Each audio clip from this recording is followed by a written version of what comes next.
Gonna be sorry. Today we're going to be discussing digital identities via ePortfolios. For first, I'd like to ask everyone in the class how familiar you are with ePortfolios, whether if you have never heard of it but haven't done one before, if you're slightly familiar with them or done one or two of them before, or if you're very familiar and have done several classes or programs. Bonus question, have you ever seen the class presentation from the ePortfolio team?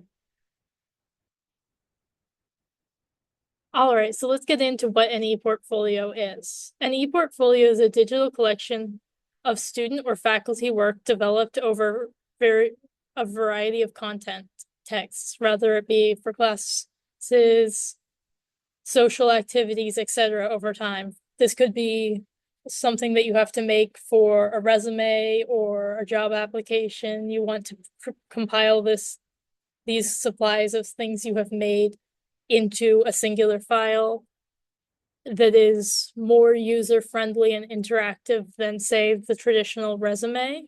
This would be where you would create one. It's a demonstration of a user's abilities and platform for self-expression, which can be used to maintain dynamically over time. This is better than just the traditional resume, as when applying for jobs, when you're getting closer to graduation, it can provide you examples of your work versus just you telling them that you are qualified in, say, making Canva graphics. You can then show examples of said Canva graphics. What makes an ePortfolio? An ePortfolio can be used for grad school applications or job applications by creating an online presence and displaying your personality, creativity, and you get to show your work instead of just telling people about your work. It's important to use reflective practices when you are doing this, as it helps you to remember more clearly what you have done that is worth displaying. It can help you make more connections between your work, find meaning in your work, and articulate your learning.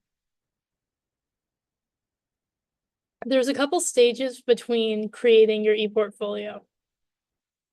First, you should create an archive ePortfolio, which is just where you put messily all of your work. It can be Google Drive, Dropbox, OneNote, or whatever other digital service you might use, where you can store, say, examples of your writing or artwork if you're an art student, or schematics if you're in STEM and like have built engineering or whatever it is that you want to display. It's a place to store it. You can put them in like neat folders organized by class with subfolders, or you can and keep it nice and organized. And then there is the Showcase ePortfolio, which is the more polished website that you use for sending to professionals when applying for jobs and submitting to classes if you have an ePortfolio requirement. As you can see here, this is an example of an archive portfolio through Google Drive. You can see there's folders with different classes and specifically talking, like for example, here is 301 Early Brit Lit. If you were to hypothetically go into that folder, then they would have all of your assignments that you have done in that class.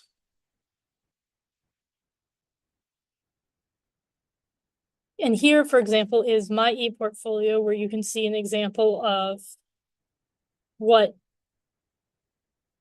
an ePortfolio looks like. As you can see, there's the home page, the about page, which is the home page is an about page, an education page, or my work page, a resume, or a contact page. Obviously, you can do it how you see it would fit to you personally, as not all of these directly cater to you.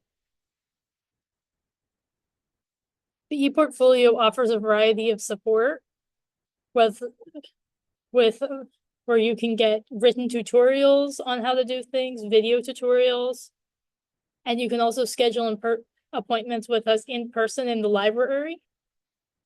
online via Zoom or just received video feedback that will be sent directly to you.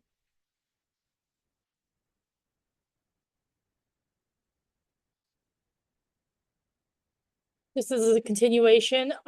If you were to book an in-person or online meeting, we offer one-to-one peer mentoring, which can be booked in here, which of course I will be sharing the slides with you guys after this class and I will be having your professor share the slides with you.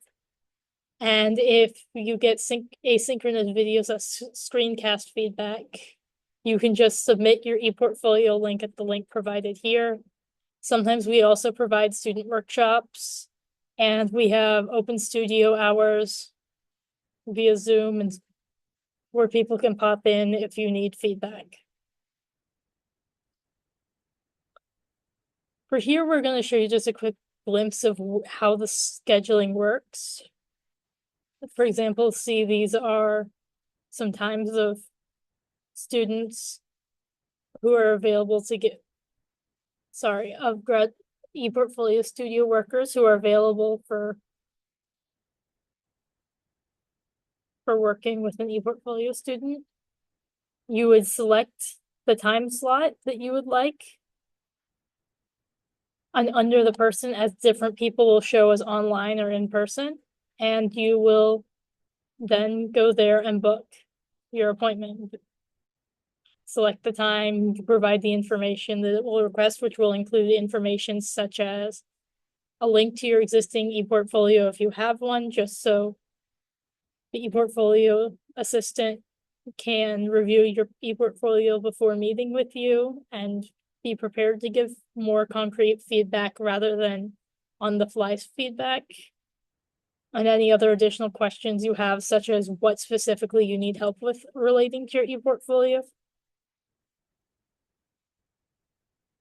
Additionally, we have an ePortfolio competition that we run every year. Where if you have, we have a couple of categories for it, including for an internship, general, and a few other categories that I can't quite remember off the top of my head. And that we do semesterly competitions. If you have the best one under each category, you will learn prizes such as portable digital projector, a rocket book, or swag. And the overall winner earns extra rewards. If you think you have a good ePortfolio, I highly recommend you submit. You will also receive feedback even if you are the winner. There always is a way to improve your resume. Your ePortfolio. If you have any further questions, you can contact us at ePortfolio@ou.edu.